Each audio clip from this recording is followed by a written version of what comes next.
Sir, excuse me, sir. Yes sir, composite table में जब हमको आइडेंटिटी एलिमेंट ढूंढना होता है यस तो सर टॉप रो और जो कॉलम होती है फर्स्ट वो सेम होनी चाहिए ना, उसका इंटरसेक्शन वाला एलिमेंट आइडेंटिटी होगा ना। यस आपकी जो रो जो है, रो सेम ऑर्डर में होनी चाहिए, कॉलम भी सेम ऑर्डर होनी चाहिए, और जो वहां पर इंटरसेक्शन हो रहा है it will be your identity element. But sir अगर सेम रो ना हो तो टॉप वाली जैसी। तो नहीं हो सकता। अगर टॉप वाली रो सेम नहीं हुई, जैसे कि एक ही मिनट रुको, जैसे कि 1 2 3 4 5 दिया है आपको, तो यहाँ पर 1 2 3 5 4 होगा तो ये नहीं चलेगा। ठीक है, ऊपर वाले के साथ ये सेम नहीं हुआ, यहाँ पर दो एलिमेंट चेंज हो चुके हैं आपके। सो कॉन्सेप्ट क्या है यहाँ पर, ये एक मेथड है। कॉन्सेप्ट मतलब ये हमारे लिए हमने फाइंड किया है कि इस तरह से देखो, ये हो गई रो, एक ही मिनट रुको, सपोज कि ये हो गई हमारी row, this one is row and this one is column. So जो ये वाला जो पार्ट बनेगा आपका, it will be your identity element. अगर ऑर्डर ओके सर। सेम नहीं हुआ, ऑर्डर थोड़ा सा भी चेंज हो चुका है आपका, तो वहां पर आप आइडेंटिटी फाइंड करना पड़ेगा, वो एलिमेंट नहीं आए।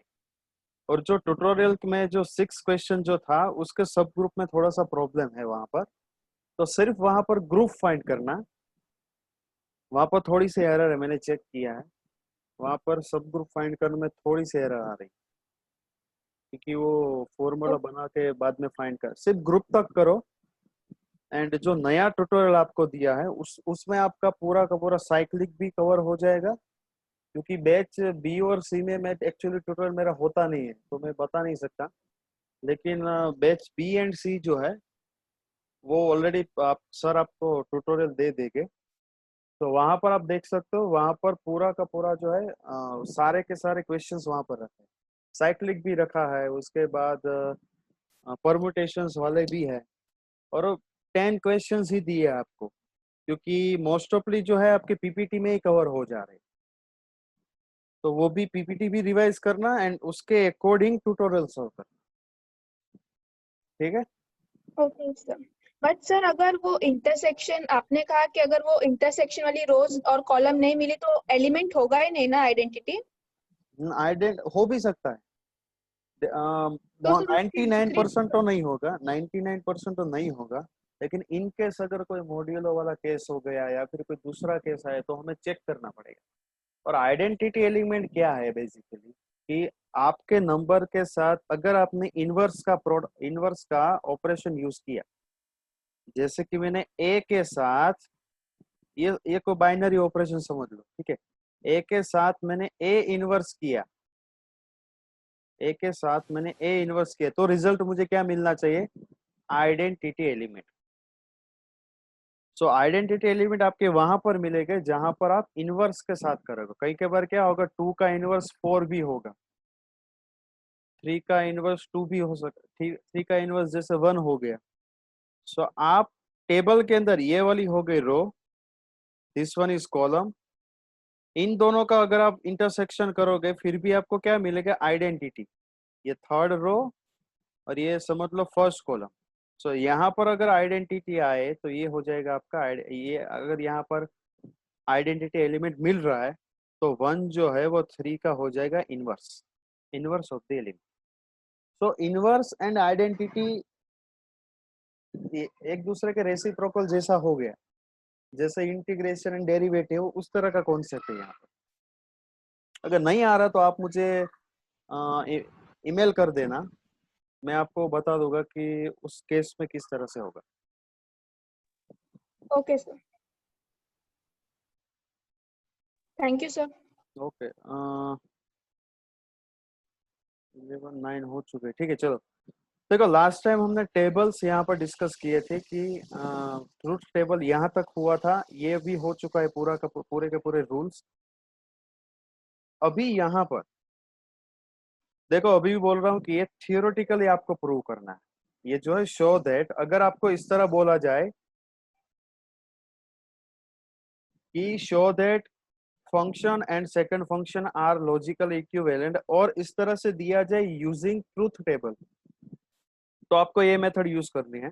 अगर आपको थियोरेटिकली बोला जाए कि ट्रूथ टेबल को यूज नहीं करना है, विदाउट ट्रूथ टेबल, यहाँ पर तो कुछ बोला नहीं, तो आप दोनों यूज कर सकते हैं। अगर ट्रूथ टेबल आपको ना बोले तो आपको यहाँ पर थियोरेटिकली प्रूव करना पड़ेगा बोथ आर लॉजिकली इक्विवेलेंट। अब किस तरह से हो रहा है वो ध्यान से समझ लो पहले। देखो यहाँ पर आपको दिया है नेगेशन, कंडीशनल स्टेटमेंट दिया है P2Q, ठीक है। अभी यहाँ पर हमें क्या प्रूव करना है, P एंड नेगेशन Q के बीच में conjunction, P and negation Q। अभी यहाँ पर अगर ध्यान से देखो, यहाँ पर आपको ऑलरेडी नेगेशन दिया है, तो मैं कुछ ब्रैकेट में कुछ इस तरह से लिखूंगा कि ब्रैकेट के अंदर यहाँ पर डिसजंक्शन आए, उसके बाद मैं नेगेशन करूंगा, तो अल्टीमेटली मेरा सॉल्यूशन जो है वो कंजक्शन में हो जाएगा, ठीक है, क्योंकि नेगेशन दिया है, आपको यूज तो करना ही है। सो बाय कंडीशनल स्टेटमेंट का कोई ऐसा फॉर्म होगा यहाँ पर जो डिसजंक्शन के फॉर्म में होगा, बाद में उसका नेगेशन करते हैं। तो अगर आप यहाँ पर ध्यान से देखो तो P2Q यानी कि कंडीशनल स्टेटमेंट, देखो कंडीशनल स्टेटमेंट के फॉर्म यहाँ पर इतने दिए, आपको सारे याद रखना है। पहला ही फॉर्म दे दिया यहाँ पर नेगेशन P और Q, तो हम क्या करेंगे यहाँ पर नेगेशन P और Q जो है वो लिख देंगे यहाँ पर कंडीशनल स्टेटमेंट में, और साइड में लिखना है आपको इस तरह सेम बाय लॉजिकल इक्विवेलेंस, ये हमने लगा दिया यहाँ पर डिसजंक्शन वाला फॉर्म। उसके बाद हमने यहाँ पर नेगेशन दिया है और ये फॉर्म है हमारा डी मॉर्गन का, सो हमने यहाँ पर second De Morgan law use कर लिया, seconds De Morgan law use कर लिया, तो क्या होगा, और नेगेशन भी यूज कर लिया, आप दोनों एक साथ यूज कर सकते हो। तो नेगेशन ऑफ नेगेशन P और का हो जाएगा यहाँ पर एंड, और नेगेशन Q का हो जाए Q का हो जाएगा यहाँ पर नेगेशन Q। उसके बाद डबल नेगेशन यानी P negation of negation P is again function P and negation Q। So यहाँ पर हमने प्रूव कर दिया कि LHS is equal to RHS। ये सबसे टफ पार्ट ये है यहाँ पर थियोरेटिकली प्रूव करना, क्योंकि आपको सारे के सारे फॉर्म जो है उसको याद रखने पड़ेंगे।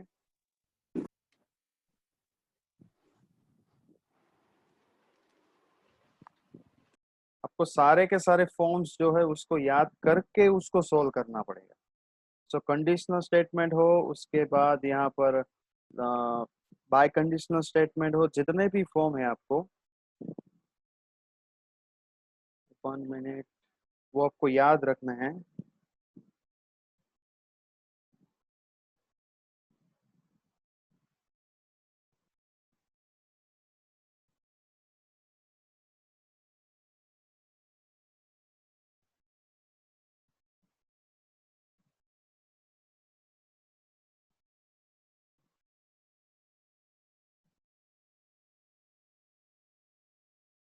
सो सारे के सारे फॉर्म यहाँ पे याद रखना, ठीक है।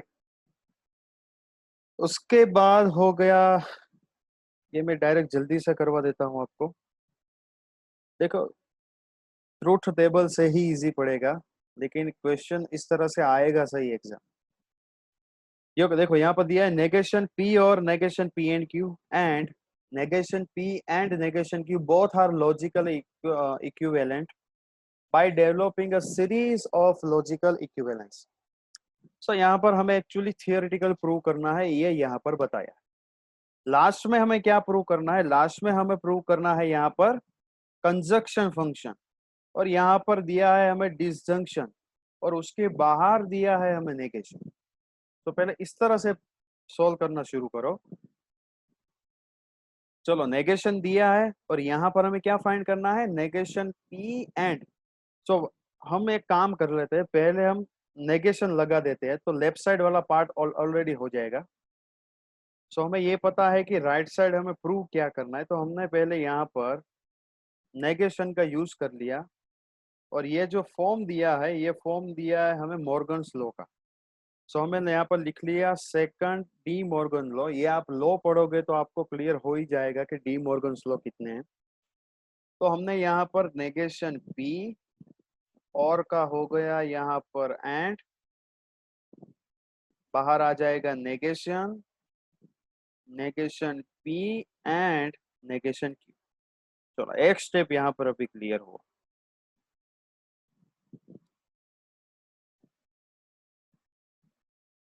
उसके बाद हम क्या करेंगे कि चलो ये वाला तो हमें चाहिए, RHS में ये भी चाहिए, एंड भी चाहिए। चलो एंड वाला भी हो गया। उसके बाद हमें चाहिए फाइनल आउटपुट नेगेशन क्यू, लेकिन हमारे पास तो नेगेशन ऑफ द फंक्शन। तो हमें काम करते दोनों तरफ नेगेशन लगा देते, तो क्या होगा, फर्स्ट डी मॉर्गन्स के according negation of negation P and का हो जाएगा और क्यू का हो जाएगा नेगेशन क्यू। चलो उसके बाद अगर हम ध्यान से देखें तो हाँ एक और भी हो सकता है क्या कि ये वाला जो है पार्ट उसको सॉल्व कर लेते हैं। तो वो क्या होगा, डबल नेगेशन लॉ। सो डबल नेगेशन लॉ के अकॉर्डिंग क्या हुआ होगा, ये सेम रहेगा, ये भी सेम रहेगा।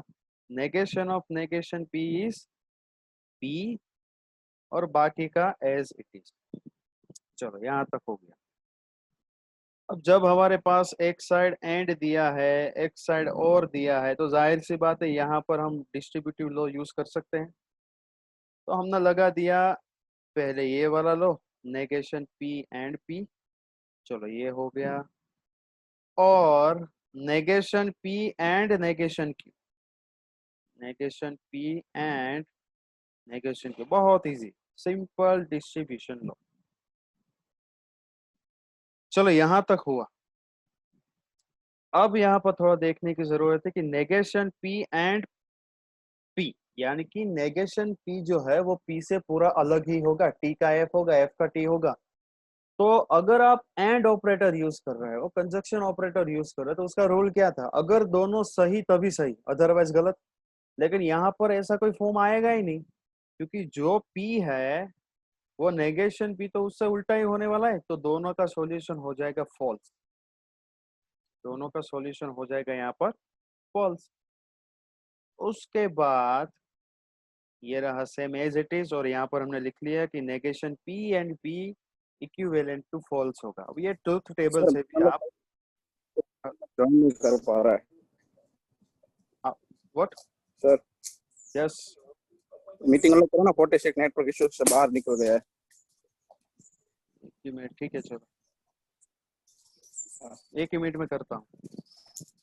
देखो यहाँ पर ये खत्म हो जाएगा अभी, नेगेशन पी एंड पी का हो जाएगा फॉल्स। जब पता ही है कि भाई दोनों में कोई रिलेशन है ही नहीं तो फॉल्स ही आएगा, बाकी का एज इट इज। चलो ये भी हो गया।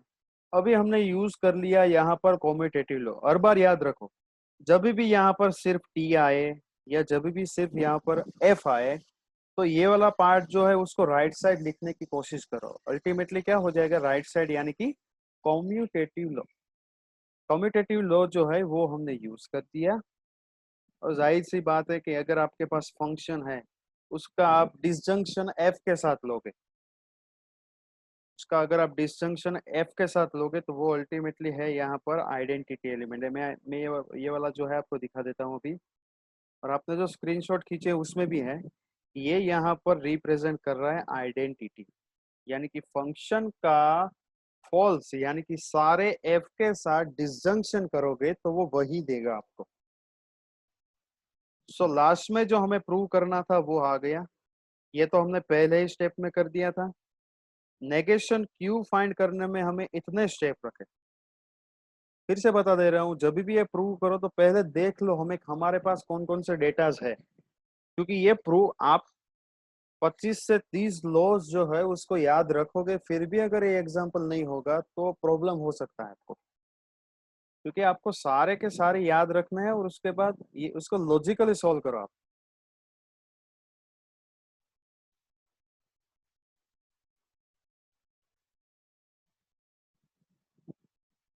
ये सिंपल सा एक एग्जांपल था, थोड़ा लॉजिकल था बट इजीली हो सकता है। इसको आप ट्रूथ टेबल से with in 6 to 7 minutes prove कर सकते हो। एंड अकॉर्डिंग टू थियोरेटिकल, आप थियोरी से प्रूव करोगे तो इसमें 10 से 15 मिनट जाएगा। नेक्स्ट वाला जो टॉपिक है आपका वो है predicates and quantifiers. Predicates and quantifiers का मीनिंग जो है, ये मेरा सबसे फेवरेट टॉपिक है। प्रेडिकेट्स एंड क्वांटिफायर्स पूरा लॉजिकल है, सब पूरा का पूरा लॉजिकल टॉपिक है ये। यहाँ पर आप कॉपी भी नहीं कर सकते, यहाँ पर आपको ये समझ भी नहीं आएगा कि अगर आपको कॉन्सेप्ट नहीं पता है, अगर आपको सिंबल्स नहीं पता है, तो यहाँ पर ये आपका चैप्टर आपके लिए खत्म हो रहा है।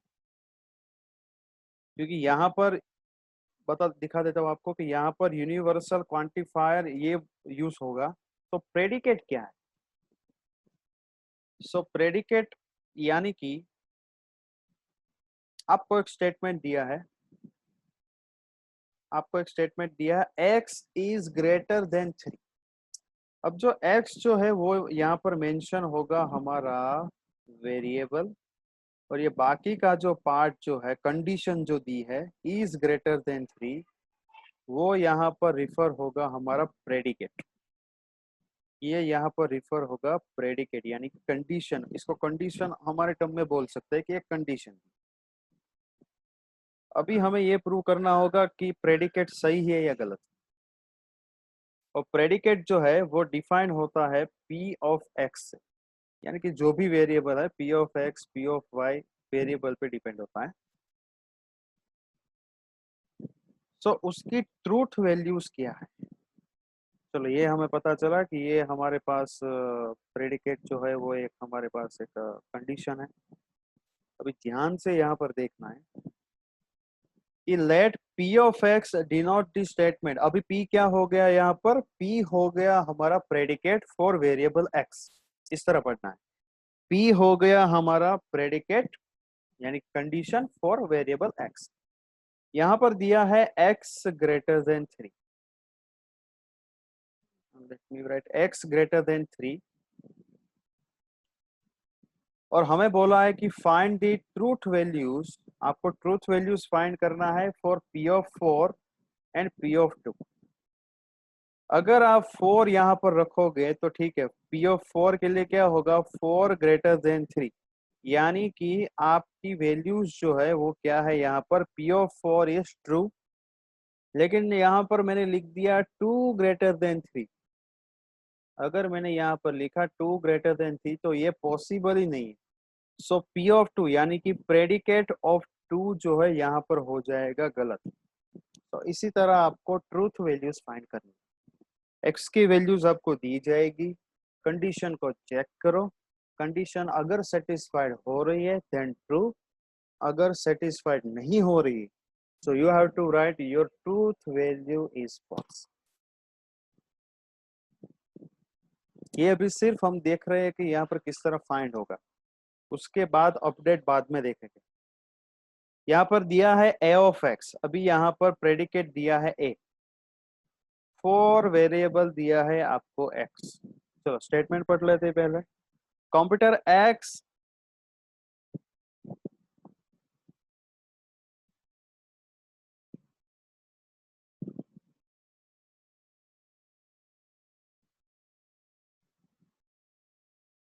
One minute,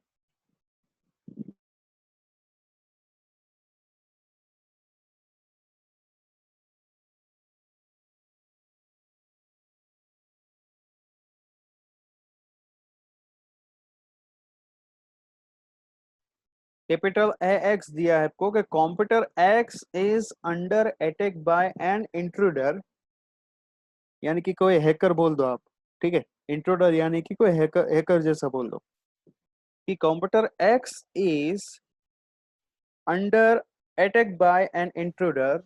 Suppose that of the computers on campus, only C2 and C3 are currently under attack by intruders। यानी कि आपको एक स्टेटमेंट दिया है कि कंप्यूटर x की वैल्यू हमें दी जाएगी बाद में, is under attack by an intruder. कोई एक हैकर है जिसने कंप्यूटर x को अटैक किया है, और हमारे कैंपस में कौन कौन से कंप्यूटर्स है, तो हमारे कैंपस के अंदर बोल सकते हैं कि there are 2 computers C2 and C3, C2 and C3. So what are the truth values of A of C1, A of C2 and A of C3? कोई यहाँ पर मुझे बता सकता है कि यहाँ पर इन तीनों की ट्रूथ वैल्यूज क्या होगी? कौन सा T होगा, कौन सा F होगा? If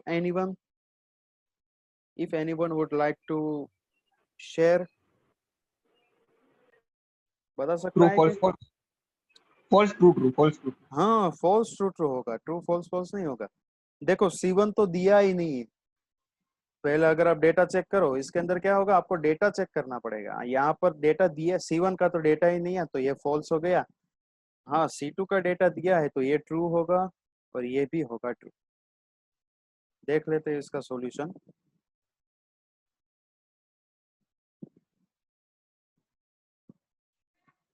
तो इस आपको लिखना भी है इसी मेथड से, सिर्फ TFF नहीं लिखना है, आपको किस तरह लिखना है वो देख लो।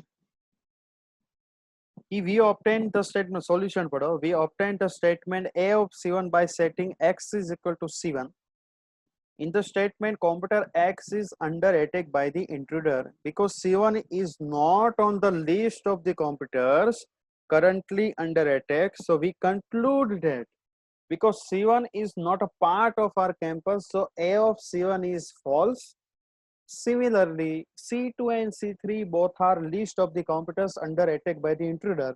So we know that C2 and C3, which mean A of C2 and A of C3 both are true and both are under attack by an intruder. Clear?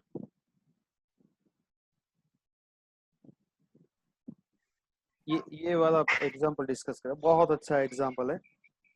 चलो अभी यहाँ पर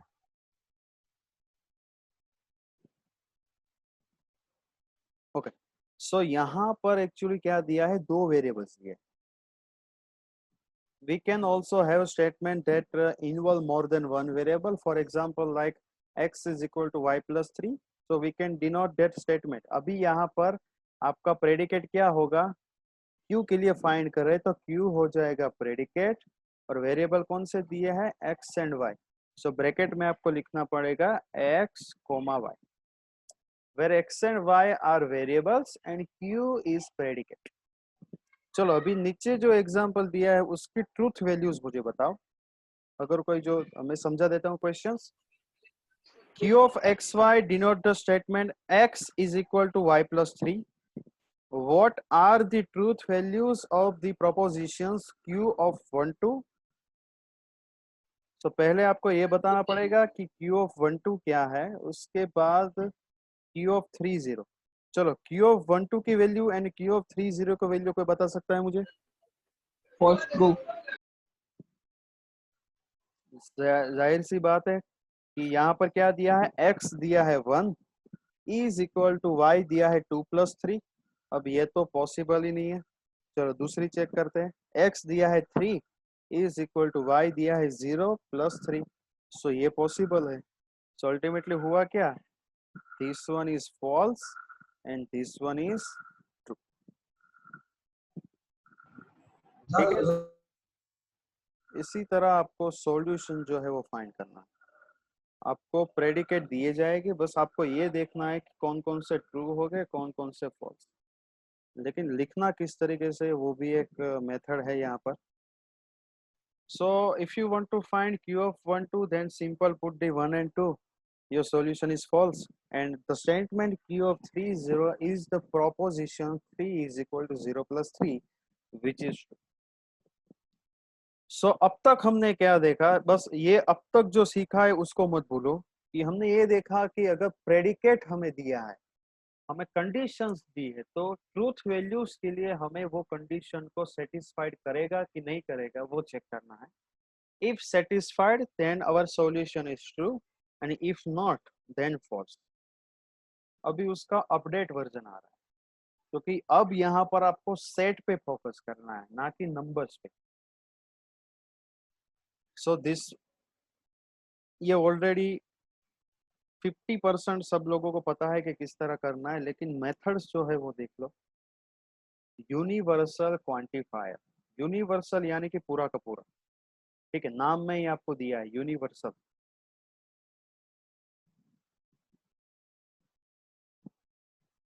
यूनिवर्सल क्वांटिफायर्स विच मीन आपको पूरा का पूरा set जो है वो चेक करना है।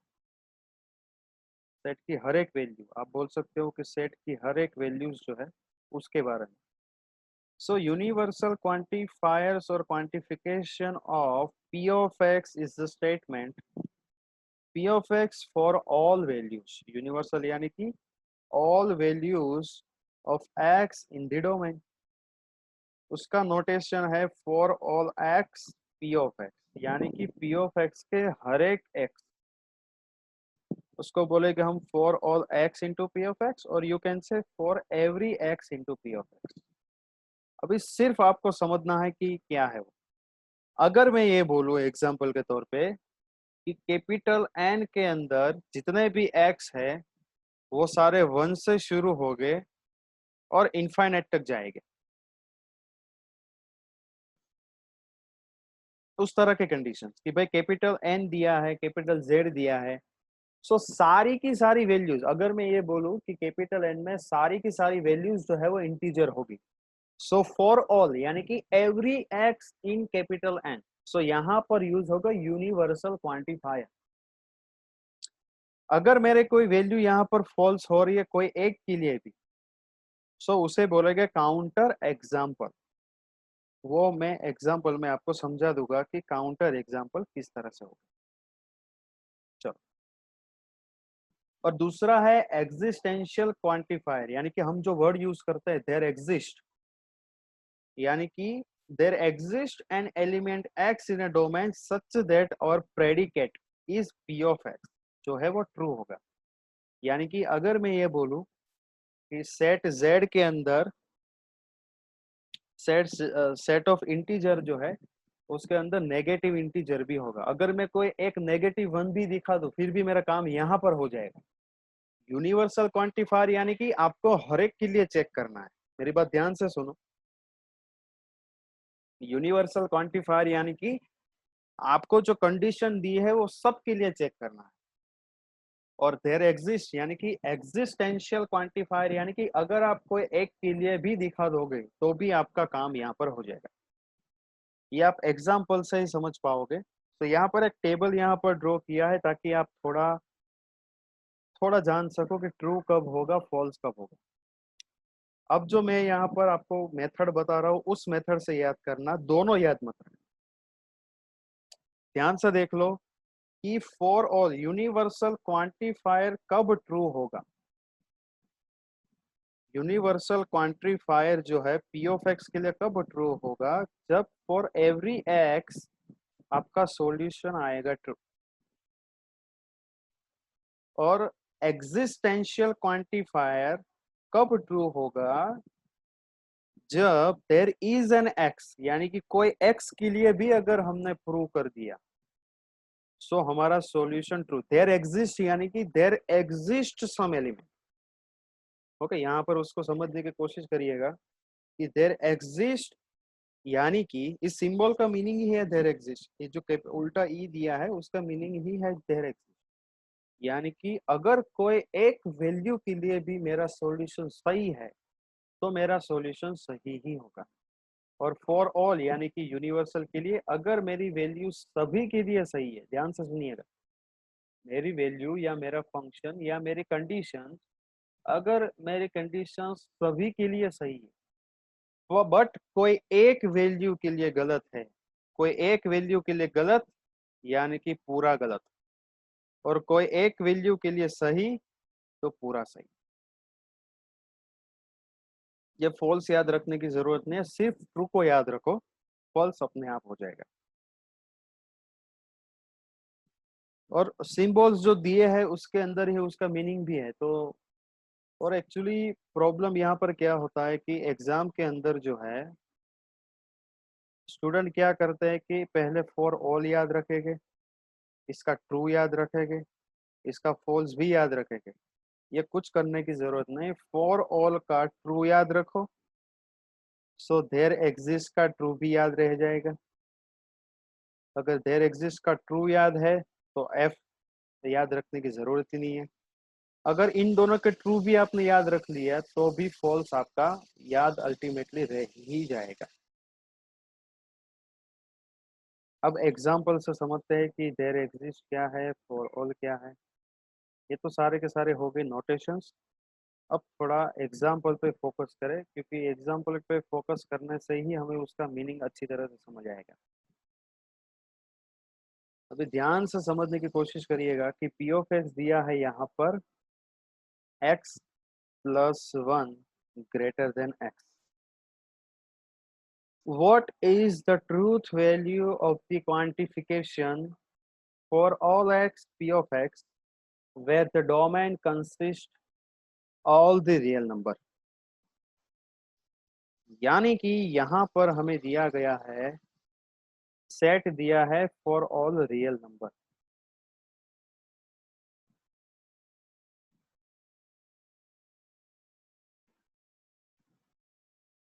x प्लस 1 ग्रेटर देन, यानी कि सेट हमें दिया है कैपिटल आर। क्या x बिलोंग्स टू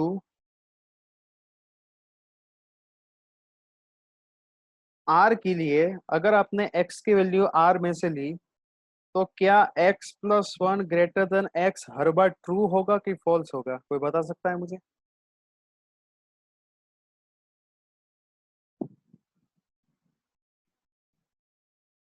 कोई मुझे ये बता सकता है कि no x no sir, false होगा। फॉल्स होगा? Okay next. सर सिर्फ नेचुरल नंबर के लिए ट्रू हो सकता है। नहीं, नेचुरल नंबर कहाँ बोला? ना सर, अगर ऐसा करना हो तो ऐसा। ये फॉल्स कहाँ से होगा आप बताओ। x की वैल्यू कौन सी ली आपने कि फॉल्स होगा? अगर हमने ग्रेटर देन वन की कोई भी वैल्यू ली तो, मतलब अगर रियल नंबर में जाना है, एक minute sir, x plus 1 greater than x plus 1 greater than x दिया है आपको, x greater than x plus 1 नहीं दिया आपको सर। x प्लस आपकी हर एक वैल्यू के लिए, आपकी हर एक वैल्यू के लिए यहाँ पर ये जो है फंक्शन वो ट्रू ही होगा।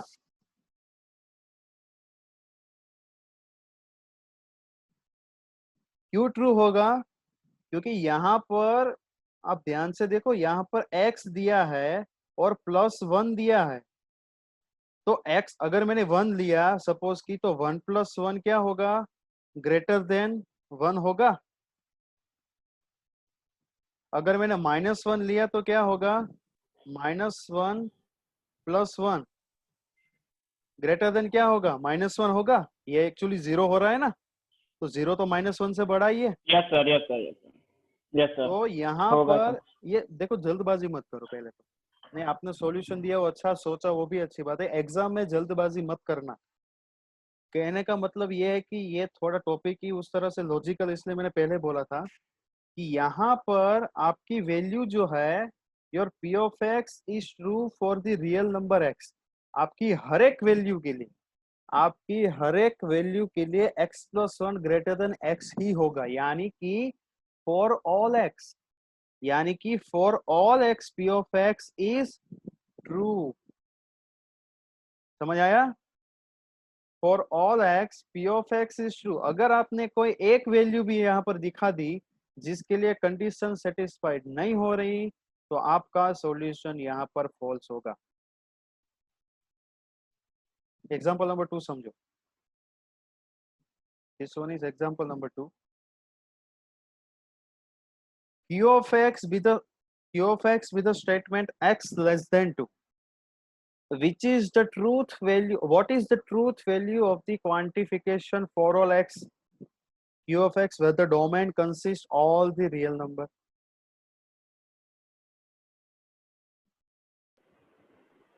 false. पक्का फॉल्स होगा? Yeah. कौन सी वैल्यू के लिए फॉल्स होगा? फॉर ऑल दिया है, अगर- यानी कि फॉर ऑल दिया है, यानी कि कोई एक वैल्यू को ले बता। 4 लेस देन 2 એટલે यानी कि अगर हम 2 से बड़ी वैल्यू लेंगे तो फॉल्स आएगा ना। हाँ, अगर आप x इज इक्वल टू 3 भी ले लो, x इज इक्वल टू 4 भी ले लो, फिर भी आपकी कंडीशन यहाँ पर फॉल्स होगी। बात समझ आई मेरी? सो q of x is not true for at least one value. At least one value क्या हो गया यहाँ पर? 3 लेस देन 2। अभी जैसे कि कोई क्रिश मोरडिया, उसने 4 ले लिया, शुभम ने कोई दूसरा ले लिया, आप हर एक के लिए यहाँ पर सॉल्यूशन आपका अलग आएगा, सॉल्यूशन सेम। और